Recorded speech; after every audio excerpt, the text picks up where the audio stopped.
Lady Dana have just walked in, right on time, I would say, right on cue. Yeah, they're a couple minutes ahead of schedule, and we love that punctuality. Yes. And the First Lady also going to address the UN as well as she arrives with her husband, and they go up the escalator this time. So I heard a few questions being shouted there, but no responses. Stand by. I don't know if there's audio on that or not. Chuck Schumer.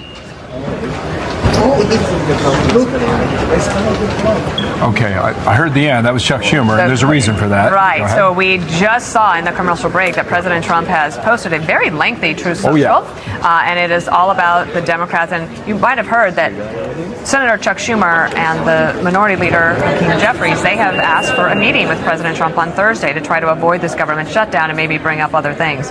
He's saying that he doesn't think a meeting will be productive with them. He's saying that there are principles in a letter that's been laid out, and if they can't agree to that, I suppose there might not be a meeting. So he's trying to put some pressure on them as they try to pressure him. So the threat of a government shutdown still looms in Washington. We're going to get to that in the coming days, certainly next week for sure. But in the meantime, we're about 20 minutes away, I would say, maybe give or take a minute here or there on either side, where you're going to get a significant speech from the United Nations. And I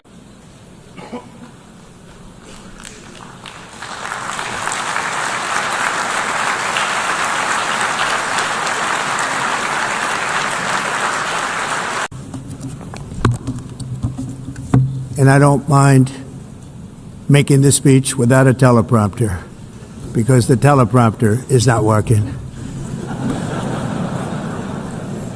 I feel very happy to be up here with you nevertheless, and that way you speak more from the heart. I can only say that whoever's operating this teleprompter is in big trouble. America is blessed with the strongest economy, the strongest borders, the strongest military, the strongest friendships, and the strongest spirit of any nation on the face of the earth. This is indeed the golden age of America. In 4 years of President Biden, we had less than $1 trillion of new investment into the United States. In just 8 months since I took office, we have secured commitments and money already paid for $17 trillion. On our southern border, we have successfully repelled a colossal invasion.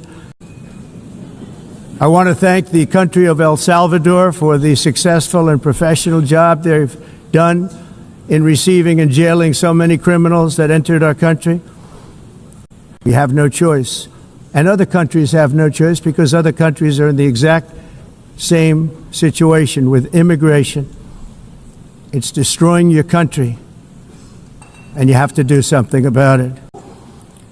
Likewise, in a period of just 7 months, I have ended 7 unendable wars. They said they were unendable.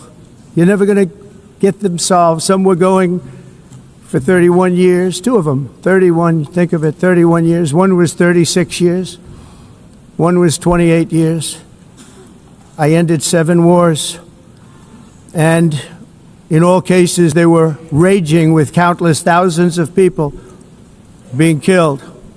This includes Cambodia and Thailand, Kosovo and Serbia, the Congo and Rwanda, a vicious, violent war that was, Pakistan and India, Israel and Iran, Egypt and Ethiopia, and Armenia and Azerbaijan. All I got from the United Nations was an escalator that on the way up stopped right in the middle. If the First Lady wasn't in great shape, she would have fallen. But she's in great shape. We're both in good shape. We both stood. And then a teleprompter that didn't work. These are the 2 things I got from the United Nations: a bad escalator and a bad teleprompter. Thank you very much. And by the way, it's working now. It just went on. Thank you. The time, because I was too busy working to save millions of lives. That is the saving and stopping of these wars. But later I realized that the United Nations wasn't there for us. They weren't there. I thought of it really after the fact, not during these negotiations, which were not easy. That being the case, What is the purpose of the United Nations? The UN has such tremendous potential. I've always said it. It has such tremendous, tremendous potential, but it's not even coming close to living up to that potential. For the most part, at least for now, all they seem to do is write a really strongly worded letter and then never follow that letter up. It's empty words, and empty words don't solve war. The only thing that solves war and wars is action. Now, after ending all of these wars and also earlier negotiating the Abraham Accords, which is a very big thing for which our country received no credit, never receives credit. Everyone says that I should get the Nobel Peace Prize for each one of these achievements. Known as Donald J. Trump, I bid on the renovation and rebuilding of this very United Nations complex. I remember it so well. I said at the time that I would do it for $500 million, rebuilding everything.